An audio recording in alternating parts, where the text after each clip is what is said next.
Wow. What's happening, everybody? It's your boy. Yes, sir. Yes, sir. Yes, sir. I am here. I'm right here. What's good, everybody? How are you doing? Okay, this is what I want to do. So, for everybody that's out there right now, do me a favor. Just take one big, deep breath. One more time. One more time for the people that's slow in the back. Take a deep breath. All right. What's good, everybody? Listen, the reason why I wanted y'all to take a deep breath, I know some people have been going through a lot of things over the last few days, weeks, months, or what have you, been having some challenges and others have been having some massive triumphs. So we're going to talk about that in another day, another dollar. But today is not that day. I want to do something extraordinary today. That's right.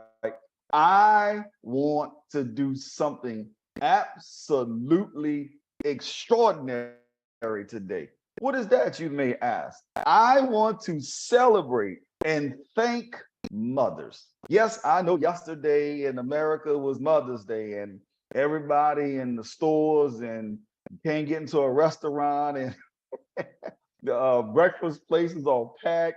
Churches have, mothers have their hats on, and everybody's celebrating mama and all of those good things. Well, I understand that. And I wanted to dedicate a special Let's Talk with Stanley Doucette Mother's Day edition, right? I just simply want to say thank you, Mother. That's the title. Thank you, Mother. So for those that's logged in for the first time, let me just share this with you. My name is Stanley Doucette, and I'm your host for Let's Talk with Stanley Doucette. We have been rocking and rolling with so many powerful episodes, so many genuine episodes, so many great guests that's coming in from all corners of the world. We're loving having that, from young people to old people. I'm excited about all that. But today, I want to set aside. I want to set aside an opportunity to love on the mothers. But this one specifically, I want to talk to all of the mothers that have, I don't say all of them, but some of the mothers that have impacted me in ways I cannot even understand. I mean, absolutely that powerful. All right. So listen, before we go into anything, let me get these commercials out the way because I want to share with you guys some powerful, simple stories that some mothers have been able to share and pour wisdom into me. Listen, I am imploring you to call, text, share with somebody, to log in right now to hear some of these stories. It's going to encourage you, it's going to empower you, it's going to make you smile. Hopefully, I don't make you cry, but in some cases, it may even make you cry. But I want you to call, text, and share. Now, if you're driving, do not text. Don't do that. Please be safe. But if you're somewhere stationary, call, text, Facebook, Twitter, email, all of whatever you can do to have people to log in today on Let's Talk with Stanley Doucette. If you're listening to it later after we have aired this particular show on One Voice Radio, go ahead and have some other people listen to this. Share this with some other people. I am telling you guys, it's going to be powerful. So the commercial is just simple. Go to all of our social media platforms, Facebook, Instagram, Twitter, LinkedIn, and of course, YouTube. For all of those that's looking at YouTube, you guys can see my hair all over my head, but it's all right.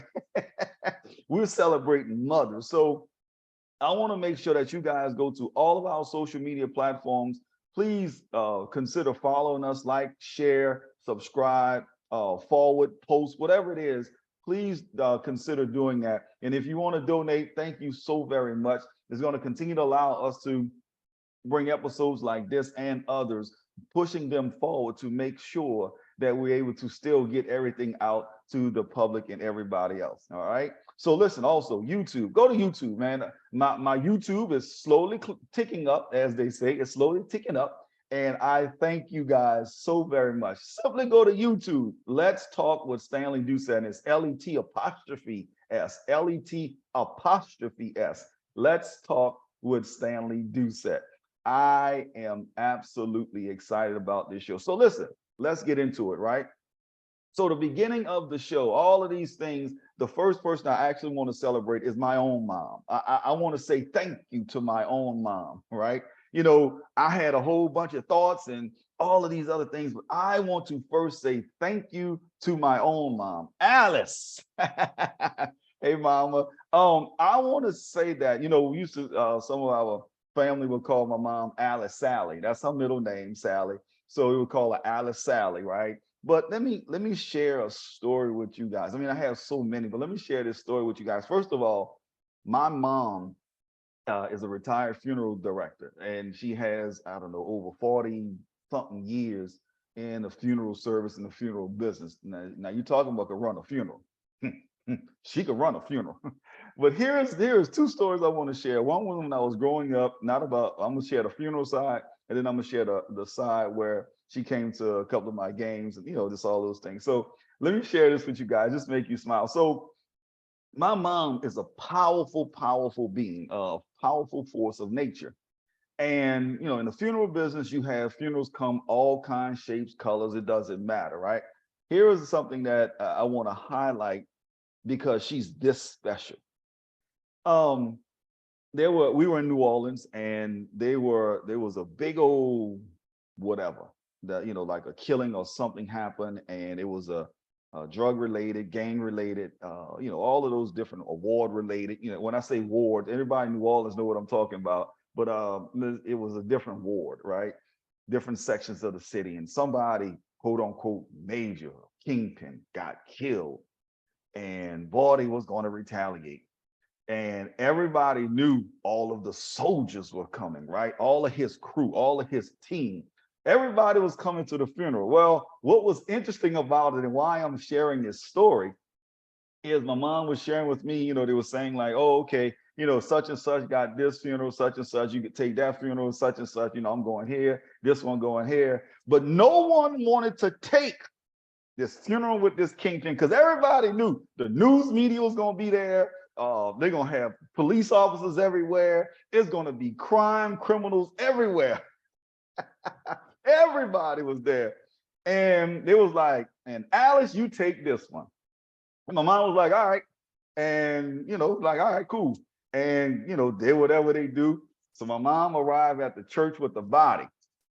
And he put, you know, the people putting the body out. My mom was starting to do what she do. So they have people coming in church for the viewing. And man, let me tell you something. My mom is a mother. Yeah. She is a mother. The old school mothers, not these play mothers now. And they had these guys coming in, you know, they rags everywhere, hats on and all that. My mama grabbed one of them by his throat.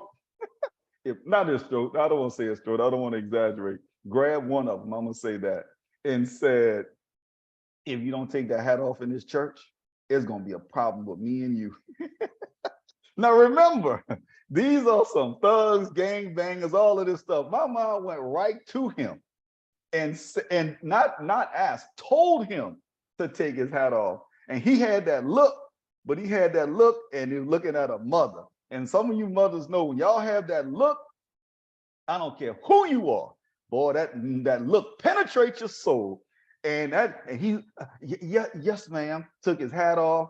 And then on top of that, she gave him a hug, and this guy broke. Now this is this thug, you know, this hardened criminal, and broke like a baby. That's the power she have to penetrate your greatness and bring you into who you really are. I say that was powerful. I saw it from my own eyes. Now I'm just highlighting that one, right? And there were other people that came in church and she said the same thing and on and on and on. And when I say she ran that funeral and had criminals on one side and the other side and told them, y'all bet I wish you would. I was like, ooh, and orderly funeral. You know, of course, people cried and they missed their loved one and they missed their home and they missed their king and all. We get all of that. But when I say she ran that, and why am I sharing that? Because as a mother, some of y'all mothers know when she put her foot down, she ran that funeral. Boy, it was powerful. Let me say another one. And my mom probably gonna get me for all these, but when I was young, I played sports, right? Now, I'm just share this one from a baseball standpoint. So my 10-year-old year, we played in Alabama, I think it was, for the World Series. And they used to call us the Green Machine. So we had I think our colors was like green and gray. We had like 4 different uniforms. We was off the charts. I mean, we was all that at 10. People, we had 4 uniforms at 10 years. I mean, we was doing our thing. And I remember Suburban Athlete was our sponsor. Man, we had shoes, we had the 4 different units, we had all kind of stuff, bags, we had shirts. Everybody was looking at us like, ooh. And we went to Alabama, and I was fortunate enough to be pretty good at baseball. And when we played and all of that. But why am I sharing that? Because I was in an organization to where, unfortunately, I was the only Black that was there. But it wasn't never considered like, oh my God, I'm the only Black, and you kind of walking around scared. No, it was everybody became family. Literally, everybody became family. And I remember, man, we were playing, and it was kind of quiet, and and my mom said, no, no, no, no, we are not going to do this. And we had this little song says, Saint Bernard, are you ready? And they'll do that a couple times and say, boogie, boogie, boogie, boogie. That. So we did that, right? I know y'all laughing at me. And I don't care. I'm talking about my mom today.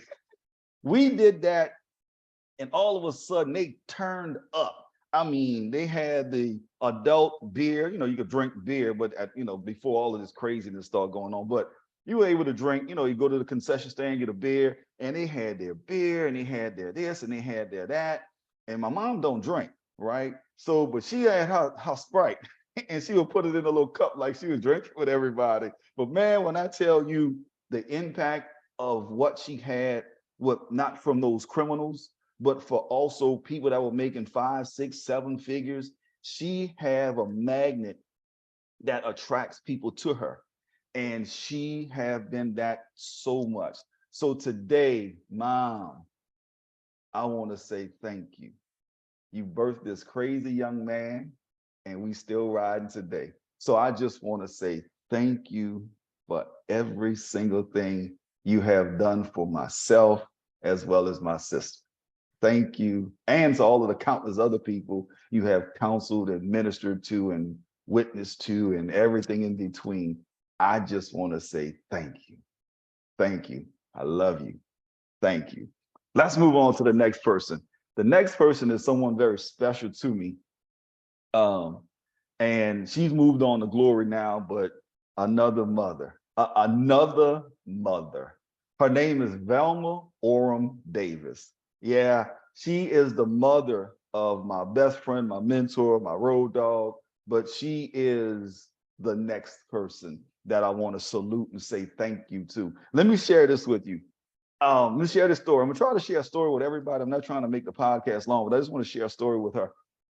So I remember I was doing something, and I was by the house, and I was being Stanley. I was being Stanley. And I was sitting there cutting up with Carol. I mean, I was cutting up with Carol, and Mama said, stop. And I kept going. Boy, he picked the pillow up and hit me in my head. I told you to stop, boy. And I was like, oh, I'm sorry, Mama. And everybody bust out and laughed. Why is that so impactful to me? It's because she consistently continued to treat me as her very own son, flesh and blood. She did not care. She treated me as her very own special son. We've done a lot of things. We've traveled the world together. We have done business together. All things she has mentored and counseled me. She has been, I'll say, I got my air quotes up, my assistant. When we were doing business and people will call for me, she'll be like, who's calling? He's not available. Listen, I miss her so much. And I remember the day she went on to glory, and I received that call. And you guys know when you receive certain calls, it does something to you, right? But one of the things that I want to shout out everybody for is when it happened, God allowed me to be in New Orleans at that time. And I had flew into New Orleans and I was there with my dad and we was kicking it and having some fun. And I remember when I got that call, we were driving, I think it was on St. Bernard Avenue. I could tell you almost exactly where I was. And I got that call, and to hear the call, and I'm not going to tell you all the details, but to hear that call and to hear that sound, it done something to me, right? And I almost crashed. I almost crashed. I literally almost crashed. Well, some of you guys don't know that. I almost had an accident, right? Because it did something to me. It did something to me internally. But here's where then that grace came about. Because I got myself together, because on the other end of the phone, X, Y, and Z person was on that phone. I'm not going to tell y'all who, because that's not your business. And I began to share with them and hold them as much as I could spiritually, right from where I was, invoke every single ounce of power towards them to make sure they held themselves up.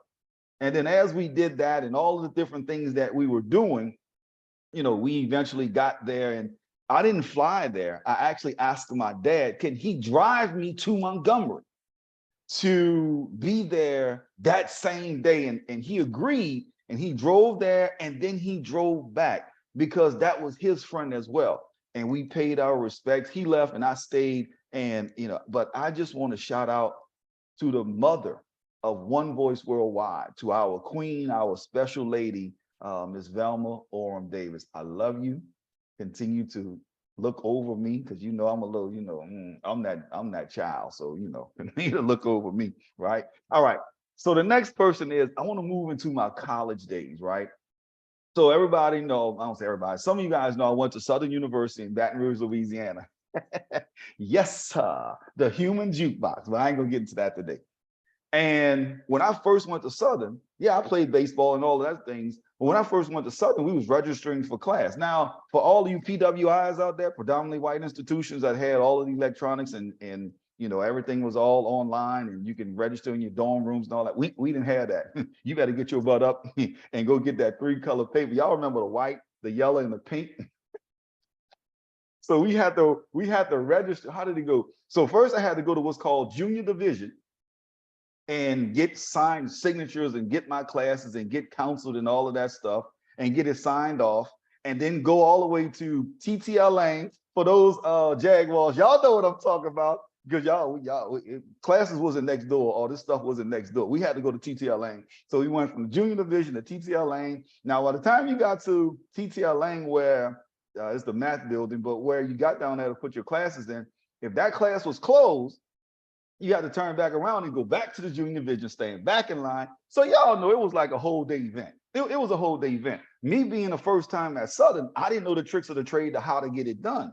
So I was literally doing what was instructed. I was staying in line, get my classes, they stamp it, sign off on it. I would go to TTL Lane, go there. They would tell me all my classes are closed, go back. And I did that a few times. So some of y'all know I'm only gonna do that a few times. And then I was like, wait a minute. And let's just say I went off.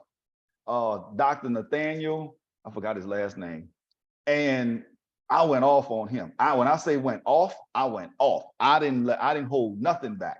Everything I went off on. So there's this lady that came out of her office, and this is the next mother I want to shout out to, Valerie Hills.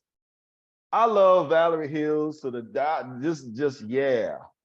yeah. She came out as a mother. She was not an instructor. She was not a facility, a faculty member. She came out as a mother, and she grabbed me by my arm. Boy, come here. And she dragged me into her office while I am still going off. I mean, I'm going off. And she said, calm down, calm down. What is wrong? So I'm explaining to her, I'm walking back and forth. I'm like, what is this? This is an institution of higher learning, and you telling me we can't put it. So I mean, I'm going in. And she just calm down, calm down. And so, I'm yelling and screaming, and she said, boy, if you don't calm down, I'm gonna throw this pot at you. Okay, that was a mother. That was an old school mother. Start singing them threats. Now, for some of y'all gonna say child abuse and all this other stuff. Listen, she was a mother. So I start talking and bringing that tone down, talking in the normal sense. And she started talking to me. And she said, oh, you got sense. Like, yeah. She was like, oh, okay. So then people started coming into her office and asking questions and, do this and do that. And can you do this? So I'm standing there, I'm talking to her. Next thing you know, she's like, Stanley, go get that paper and staple this, and Stanley, go do this, and Stanley, go do that. Next thing you know, I'm in there working. And finally I said, um, um, I was like, wait a minute, hold on a second. Like, wait, and I was like, wait a moment, hold tight, right? So we're doing all of those things. And I said, why am I working? Why am I actually working for you? What is that I'm doing, that I'm working for you? And I'm like, mm, mm, mm. So then I said, well, I can't even get my classes in now because I'm here working with you. She said, boy, be quiet. I'm gonna put your classes in myself. Get whatever schedule you want to do, we're gonna put your class in, just finish working. And that's how we got close. And from that day, I never got paid from working there. I never got any recognition from working there. All she knew was every day or every other day I had to go there, and she knew between X time and X time I was going to be her student worker working there. And she treated me again as another son, as a mother, as any other mother would. She treated me in that way, and it was so special. It was so wonderful. Um, it just was absolutely amazing to all of what we had. And Val, I love you. Thank you for grabbing this little young boy uh, from New Orleans and getting me squared away, and that love and that nurturing. And she walked me through some hard times and some hard things. And I just want to say thank you, Val. Thank you from the bottom of my heart. Now, the next person I want to talk about is Renee Mosey. Renee worked at the state capitol. That was my supervisor. That was my supervisor at work. So when I was at Southern, played baseball, but this was before NIL deals and making money and all that stuff. We couldn't do that. We had to actually go get a job if we wanted to do that, and go from there. So I worked at the state capitol. I was fortunate enough. I got in position. I got a position at the state capitol, right? And when I got that position, I was just a student worker, but I got hired on permanently.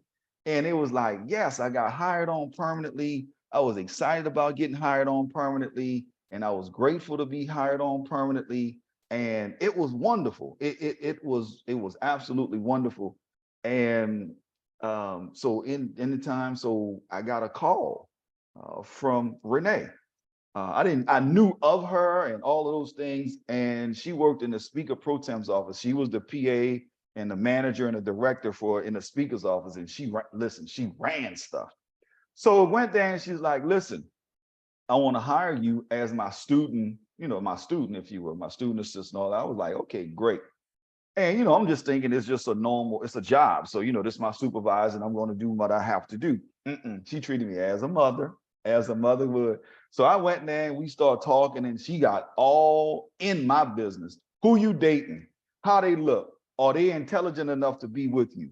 Do you like them? How are their family? What are they looking? What's your goals? What's your aspirations? Da da da. I mean, she started running it down, right? And she got to a point to where she was giving me massive assignments. She was giving me those assignments. And what I mean assignments, she was giving me those assignments. Go here to the governor's office and do this for the speaker. Go here and do this for such and such senator or such and such representative. We need this done. And I wind up being, by God's grace, I wind up being the student worker for a lot of, I'll say, not assigned to, but by happenstance and chance, by a lot of senators and representatives and those of the like. So some things would be kind of highly sensitive in nature, and they would send a messenger to go and do whatever. They'll be like, no, call Stanley, tell Stanley come see me. I need him. I want him.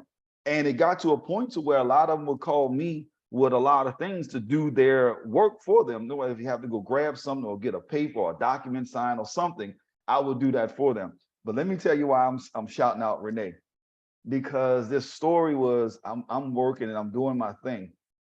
And my mom called Renee and told her that childhood pastor had passed away, right? And so I'm working, and she called me. She's like, "Hey, come to the office. I need to talk to you." I was like, "Well, I'm doing this." She said, "No, y'all know that word, that voice when the mother, no, come here." I was like, "Okay, I'm on the way." So I get there, and she said, "Sit down." I was like, "Uh-oh, what I do now?" what I did this time? What happened? And I'm going in my mind like, I got here on time. I didn't fuss with anybody. I'm like, I ain't do nothing. So I'm sitting there, and that's when she told me Pastor Robinson had passed away. And I froze.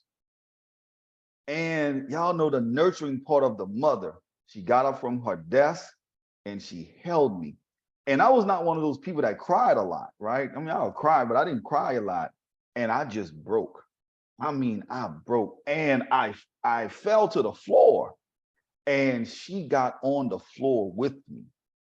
I mean, when I say we got in the gutter, we were on the floor in the speaker's office by her desk. I was bawling out of control. She crying because I'm crying, and I'm telling her I'm hurt, and she hurt, and we crying. It's just a big, it's just a big teary mess, right? But my point in that story is how a mother nurturing part, and she got in that. I mean, when I say she got down in it with me, she got down in it with me. And there's so many other countless stories that we used to run the legislative Black Caucus brunch in New Orleans for Bayou Classic. I mean, we've been doing events and all kind of stuff for years upon years, and it was just one of those things. So I want to say thank you, Renee. Thank you from the bottom of my heart.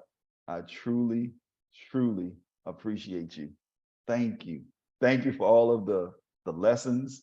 Thank you for all of the verbal spankings, everything.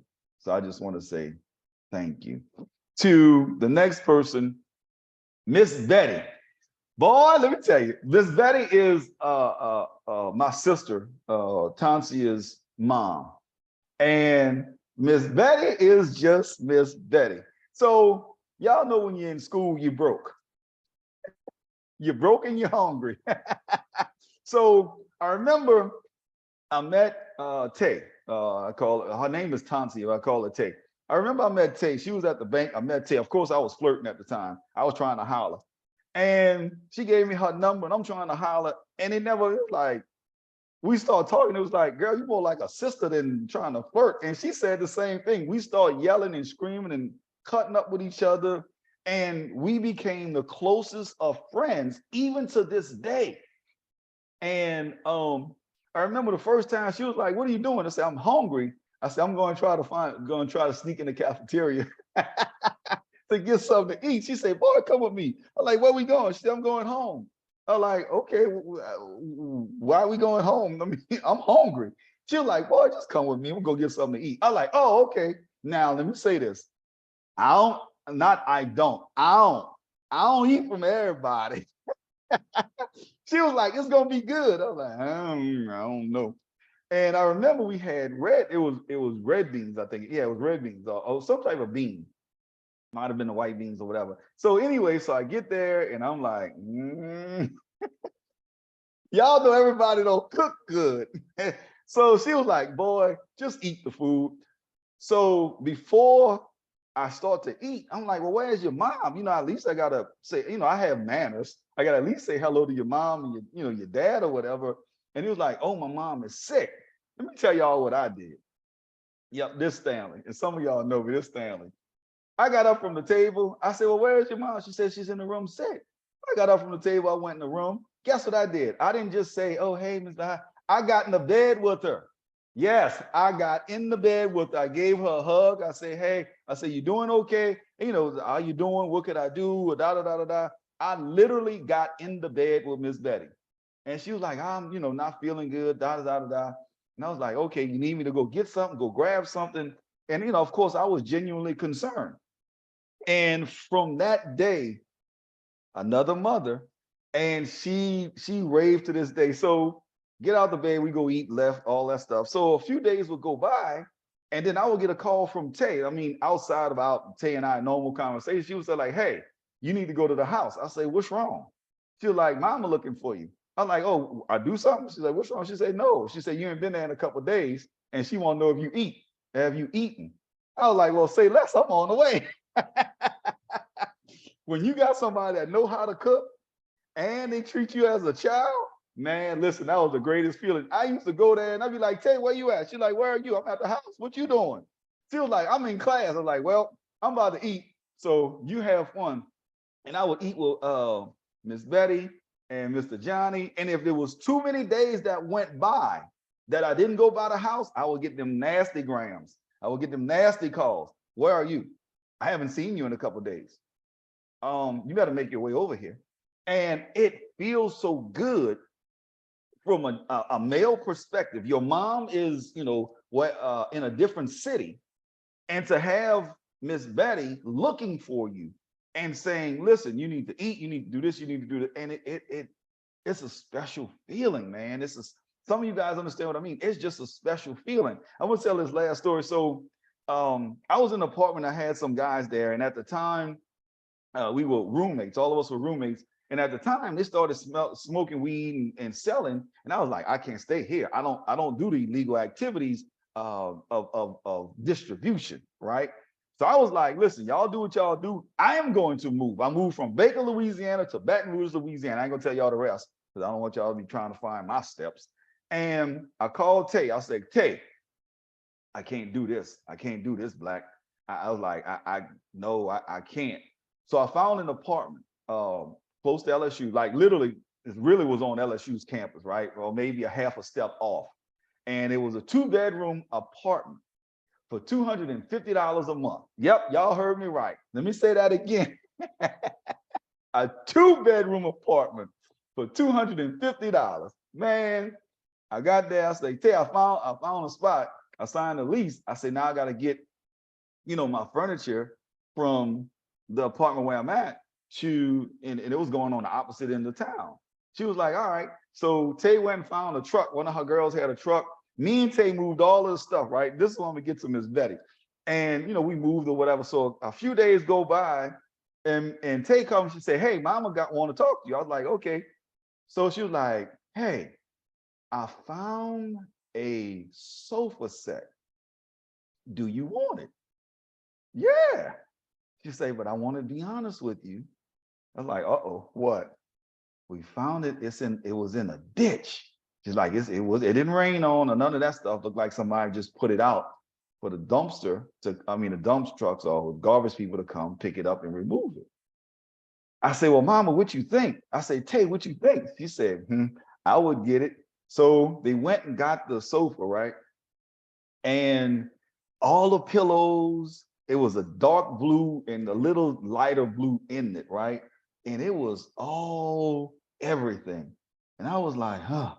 So we got there, got everything, and then Tay said, "All right." And then Mama said, "Listen, this is what I want you to do, son. Go to Walmart and get whatever this cleaner is, and we're gonna scrub this sofa. And after we scrub the sofa, we're gonna let it air dry." So I had a sofa, I had a seat, I had all of the pillows, and boy, we scrubbed. When I say we scrubbed the hell out that sofa, we scrubbed the hell out that sofa. And after we did that, let it air dry. Let me tell y'all something, because I didn't have any furniture. I just had moved. I had my bedroom, and that was it.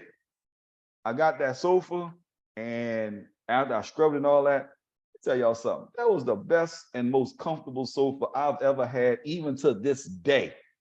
I was like, wow. So I share that to say, another mother that have scooped up this young man who just out the clear blue jump in your bed and ask you, "Were you okay?" And the amount of wisdom and love and all of those things she shared with me over the years, it is just phenomenal. So Miss Betty, from the bottom of my heart, I want to say thank you. Thank you, thank you, thank you. I could not repay you. Thank you. All right, the next person is, now this is my One Voice family, Miss Dorothy Mercadale. Hey, Miss Mercadale. I want to tell y'all this story. So some of you guys know back in the day, I'm a former police officer. As I say, in my former life, I was a police officer. But let me just share this with you guys.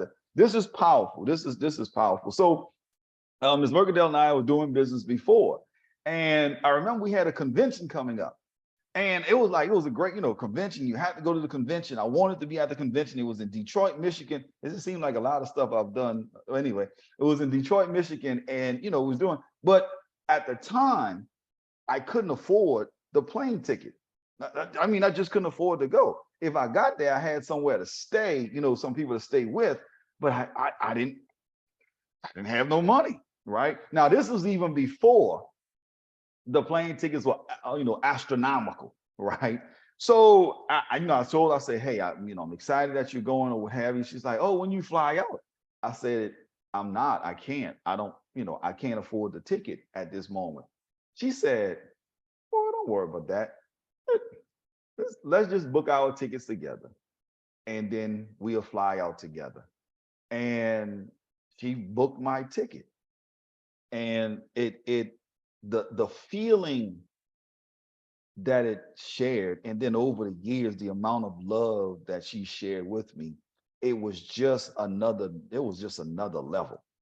And so we get to the airport, right? And we smiling and laughing, and of course, she's a mother, so you're treating her as a mother. So we go up to the counter, we check in and we look at our seats. She's like, why is our seats are not together? She was, and I'm just saying, she was like in 22B D, and I was like in 38F.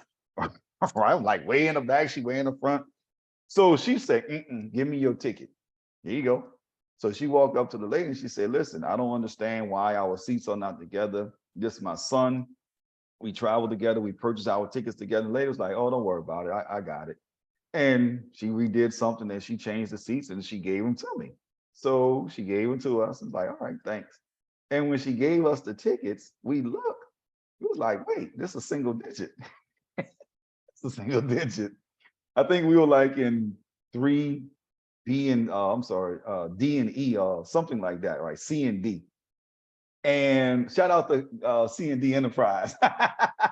So we was like in that space, and it was just like, wait a minute, I think we're flying first class. And we looked, and the lady was like, yeah, I upgraded y'all to first class for free. Man, we singing and chanting and cutting up and laughing. And we get on the plane, right? So we fly to Detroit, and I mean, we just having a ball. Had a ball, laughing up. So then nobody knew Ms. Mercadale and I were actually in first class. So we flying back and had other business partners on the plane. So we go and sit in our seats. And so all they're passing, they were like, y'all in first class? That's right, we in first class. How you like it? How you like it? How you like it? So business partners on the plane or whatever. Now, this is the first time I ever flew in first class. I didn't know you get real China when you were in first. Now, I don't know what they do in these days, all kind of crazy stuff going on, but you had real China. So I'm being served with actual silverware. And so me and Ms. Mercadale, we laughing, and she said, boy, act like you done been somewhere. I was like, I'm sorry. So sitting there, and they was like, well, what would you like to eat? Oh, I get a choice. It's not just here, this is what you're gonna eat. So whatever it is, I chose it, and Ms. Mercadale chose hers, and they gave us the food on china and silverware, and I'm sitting here like, yes, baby. So I'm eating, right? And Ms. Mercadale keep hitting me, act like you've been somewhere. You know better than that. I'm sorry. I'm just so tickled because this was my first time ever being in first class. So I'm just a cheesing and tickled and smiling and ha and he. And the flight attendant, she's like, would you like anything else to drink? I could get more drink? Yep. And I would always either drink a cran apple or apple juice. I was like, can I have a cran apple? My mom told me this, to always ask for a can, like just give me the can. And don't pour it in a cup. Give me the can and I'll drink. So I get a whole can and not just a half a cup. And so I was like, can I have a can of apple juice? She was like, sure. Got that drunk. She was like, would you like another one? Sure. I didn't know I could get another one. She gave me another one. And Ms. Mercadale sitting on the side, hitting me, saying, boy, you embarrassing me. Oh. And the flight attendant was like, it's no problem. She's like, we got a whole bunch. Why she said she had a whole bunch to me. So anyway, I'm drinking, and so then the desserts came, and it was a cheesecake I didn't like. It was, I forgot, one of them that I don't necessarily like. No problem. So it was like, all right, cool. So got the cheesecake, and I was like, I don't necessarily want mine. It was Mercury. I was like, yeah. She's like, well, just give it back. I was like, no, I know what I'm gonna do. Now I didn't know you're not supposed to do that. They have ethics and codes of stuff for first class. I grabbed the china, a fork. I walked all the way to the back to coach to where our business partners were. And I asked my business partner, Kurt Holloway, I said, hey, Mr. Kurt, you like cheesecake? He said, yeah. And I gave him the cheesecake, silverware, everything. I gave him the cheesecake and went, and then I turned back around, kind of chuckled with them, went back around and went back to first class and sat down. And Ms. Mercadale was so embarrassed. She said, you're not supposed to take this stuff and bring it. I was like, I know. Well, it didn't make sense to throw it away. So we made sure somebody ate. But let me just say this. Shout out to Ms. Mercadale. This is another story, right? When I was a police officer, I would ride up to Ms. Mercadale's house, and I would be in the actual police car, but it was an unmarked car. So I would ride up, and she would always say, Stanley, do not turn on lights and sirens in my driveway. Don't wake up my neighbors, or don't make all that noise. Well, y'all know Stanley, that's like telling him to please do it and do it loudly, all right? And I would pull up and turn the lights and sirens on and all of that stuff, and she would come out and just start like, what are you doing? So we've had a lot of fun over the years. We've traveled the world together. We've done things together. We were there for all, so many wonderful events. So shout out to her. Shout out to Loretta. May she rest in peace, because Loretta, the one that actually introduced me to her mom. Loretta and I worked together at the district attorney's office when I was a police officer. So shout out to Loretta. May she rest in peace. And Ms. Mercadale, thank you so very much for all that you have done. I have some friends. I'm not going to go through a whole list of friends that are there. I'm just going to say friends. Of course, Tay and Hazels of the world and Shantanes and all those individuals that are my friends. Thank you guys. I don't want to start calling names, because if I do, I'm gonna miss somebody, then I'm gonna hear about it. So to all of my friends, I love you guys. Thank y'all for being mothers. And thank y'all for being the right way, being mothers the right way. Thank you. As a matter of fact, even I think it was last week, one of my friends, daughter had to go to the hospital, and to see the emotional strength and the will and the spiritual strength to be with her daughter, just dropped everything from work and just to go be with her daughter and stay there and show up for her and just be there. I marvel at that strength that not only that she has, but so many other mothers have, and just showing up for her daughter and being there, making sure that her daughter was situated and squared away and straight, and to be there. So I marvel at you. I marvel at so many other my friends. Shout out to Queen. I marvel at your strength as well. So I just want to say thank you to my friends that are there. Thank you to Anika and Tanya, that the mother of my children, for being so wonderful mothers and making sure that the girls are taken care of, that they are all that and then some. So I wanted to share that. Now, some people, I want to do this for those that have empowered me. So I don't want to get off into what Tanya did and what Anika do, but I just want to talk about those mothers that directly impacted me, because there's so many more that's out there that have done so many things, from my aunts to aunts that are not aunts to mothers that are not mothers. There's too many more to name. So I want to shout all of you guys out and say thank you. And last but not least, a special shout out and thank you to my pearl, my queen, my everything, my grandmother. So I want to talk about both of my grandmothers. So I want to talk about my mom's mom, Inez Dyson. She was the feisty one.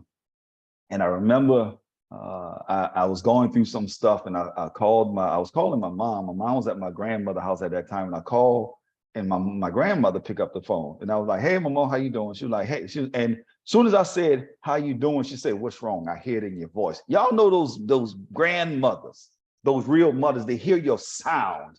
And she was like, "What's wrong?" So I started sharing what's wrong. And she poured some wisdom into me right there on the spot. I mean, just like it just poured out. And then she said, "Okay, that's enough. Hold on." And then she gave the phone to my mom. My grandmother was no chaser. She didn't listen. If she would say something like, "You better not have no sex in this house either," or she'll be talking to me and my cousin Tremaine, and she'll say something like, "Put your blink in your pants." Now, I ain't gonna say what that blink is. Y'all know what it is. Keep your blink in your pants. All these little heifers out here, they don't know where they're going. You better keep your stuff in your pants. It was no chaser, none. So she would love on me. She would cook rabbit for me. She would cook some wild game for me, just different things that she would just cook especially for me. And one of the stories is I remember I missed the bus. Going to school, I missed the bus. I wasn't going to tell Alice I missed the bus. So I went by my grandma and said, "Hey, Mama, you bring me to school, I missed the bus." She said, "Yeah, come on." Now, this was when my grandmother was kind of up in age. It was an adventure. And she was pulling out in front people. From that day, I never missed a bus again. I did not want my grandmother to bring me to school anymore. I was nervous as they came. Woo! But she would do those things for me. She would, I needed to get an internship, and she made a couple of phone calls to help me get some internships and so many other things that she did. I remember one time I went to church with her, and she started singing out in the middle of the aisle and started praying, I mean, hard, and talking about how good God has been to her. And it's just, it was remarkable. She would love on you in her special way. And, yeah, I miss her. I miss her dearly. Now, she'll cuss you out. It's just like Aunt Mina. There's so many, I want to just celebrate today. Aunt Mina, my grandfather's sister, another one. Now, if she likes you, she'll call you a bitch. "Bitch, come here." "Bitch, come here."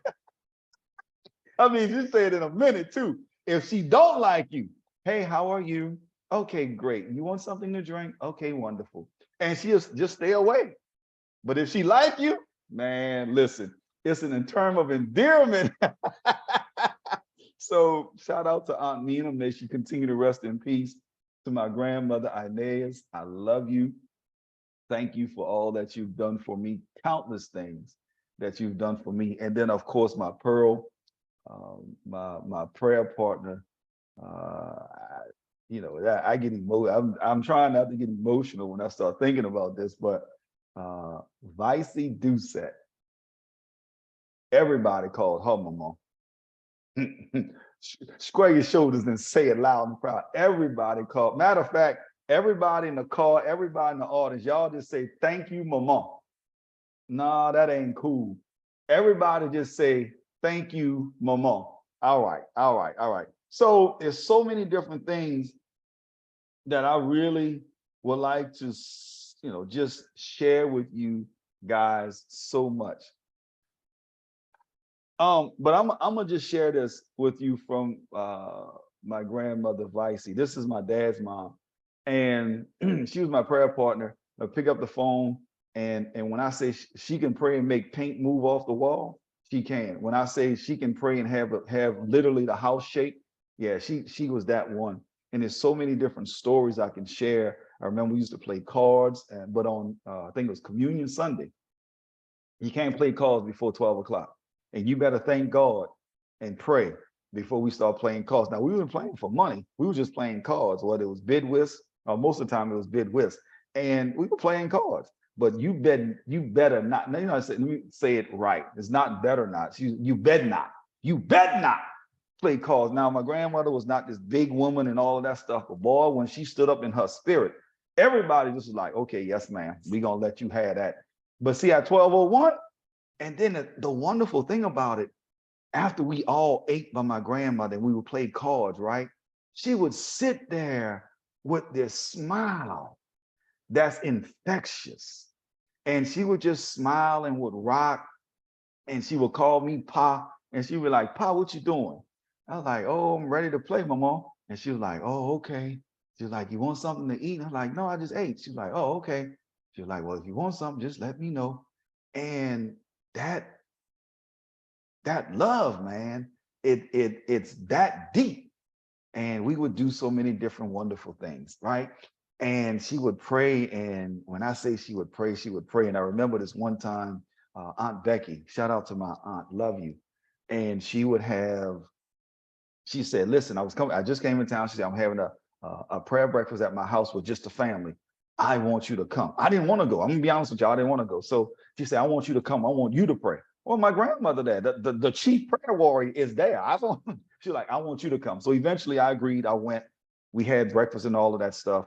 And then without doing anything, my grandmother at that time, she had then started having to at least have a wheelchair. She didn't always stay in it, but so she was sitting on her wheelchair and she started rocking and humming. And some of you guys from old school understand that rocking and humming.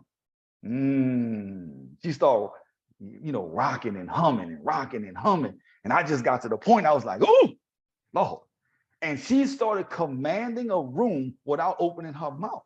So everybody started gathering around into a circle and she started humming. And then she started singing.